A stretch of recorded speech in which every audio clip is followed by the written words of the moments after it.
Alinor, the archipelago in the southwest corner of Tamriel. This region seems relatively small and insignificant in the grand scheme of the continent, but in reality it is the home of one of the most dominant mortal races in the Elder Scrolls.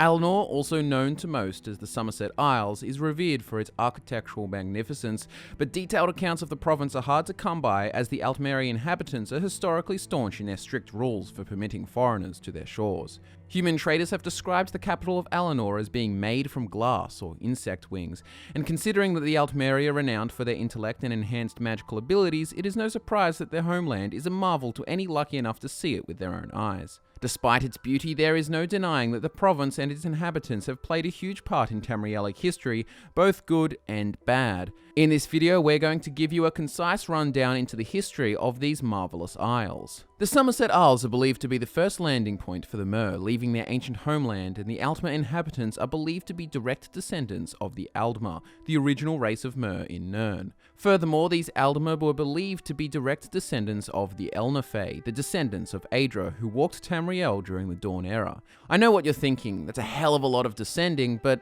basically, the High Elves share the closest ancestral link to the gods of any mortal race, and that foundation has formed much of their value system and in turn their history. If we accept that the High Elves came directly from the Aldmer, then their histories are one and the same. They originated on the continent of Aldmeris, which is believed by many to be purely mythical, and why they left their native land is a mystery. Many of the Aldmer settlers remained in the Elven Kingdom, being built on the Summerset Isles, electing to stay as far away as they could from the primitive bestial tribe races. Of the groups who did venture out, there were the Aelids, who travelled to Cyrodiil, the future Bosmer, who travelled to Valenwood, and the Chimer, who migrated to Vardenfell and Morrowind, only to find that a deep-dwelling race of elves known as the Dwemer were already inhabiting the land. The time of all these elves traversing the continent was believed to have taken place early in the Merethic era.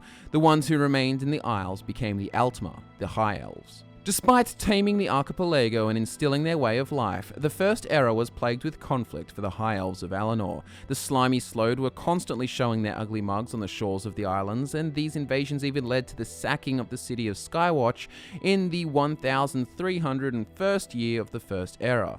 There was also the War of Overkill between the First Era year 2911 and 2917, in which the Slode used their horrifying necromancy to intimidate the High Elves. Even with one invading threat dealt with, the Altmer even got grief from their envious cousins, the Marima Sea Elves, who desperately sought out the Isles as they believed themselves the true heirs of Aldmeris.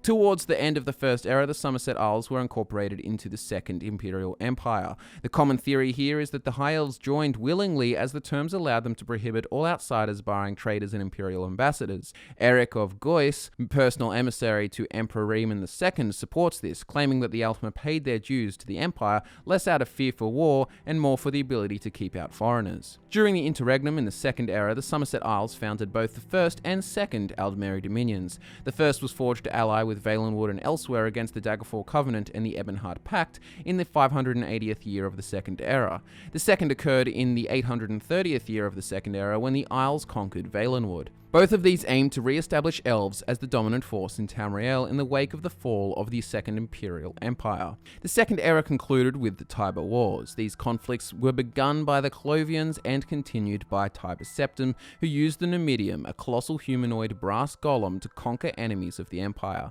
As a result of this, the Summerset Isles were forcibly absorbed into the Third Empire. The founding of this new empire heralded the start of the Third Era, and at this point in time, no previous empire had controlled so much of Tamriel, but after centuries of prosperity, that began to decline. After being forced by Tiber Septim into the Septim Empire, the prevalence of non-Mer races in the Summerset Isles increased drastically. As you can imagine, this proud and historically xenophobic race did not take to being ruled by men all too well, and while no glaring conflicts occurred in the Summerset Isles over the Third Era, a cultural war most certainly broke out amongst the Altmer. In fact, it was usually the younger generations of High Elves who strived to rid Alinor of its past bigoted view of other races, and many gangs of revolutionaries, including the infamous The Beautiful Gang, set about vandalizing and destroying monuments which represented traditional Altmer oppression. Real change came about as a result of the Oblivion Crisis at the end of the Third Era. The Isles were overwhelmed by Daedra, and even the historic Crystal Tower was toppled. In this time of plight, the relatively insignificant Thalmor rose to power by dealing with the crisis. They succeeded and were acknowledged as Somerset's saviors. This popular status thrust upon the Thalmor gave them a strong standing in the Fourth Era, as they were even able to overthrow the altmer monarchy. This is when the Summerset Isles were renamed Alinor. The now ruling Thalmor brought Valenwood under their wing and formed the Third Aldmeri Dominion in the 29th year of the Fourth Era. And once the two sections of the former Elsewhere Confederacy joined their ranks, this dominion became a force to be reckoned with, especially considering the strife the Empire found itself in, struggling immensely to deal with the war and recovering from the Oblivion Crisis. This led to the Great War, which, to put briefly, kicked the already injured Empire while it was down. The Dominion struck a deal with the Empire and the White Gold Concordat was signed. Technically, a truce was established with this treaty, but only a fool would argue that the war wasn't a resounding success for the Dominion. As of the 201st year of the Fourth Era, the Thalmor have a significant presence in Skyrim and all Imperial provinces, but what lies ahead is shrouded in uncertainty. Should the Stormcloaks emerge victorious in the Civil War, the conflict may very well find itself on Alinor's doorstep. Subscribe to FudgeMuppet and give the video a like if you enjoyed it. Also, if you haven't already, check out the brand new episode of the FudgeMuppet Show in which we're giving away a free game of your choice. A link to the video will be just below in the description, along with links to our social media accounts. As always, thanks for watching, guys. I'm Scott, and I look forward to nerding out with you again in the next one.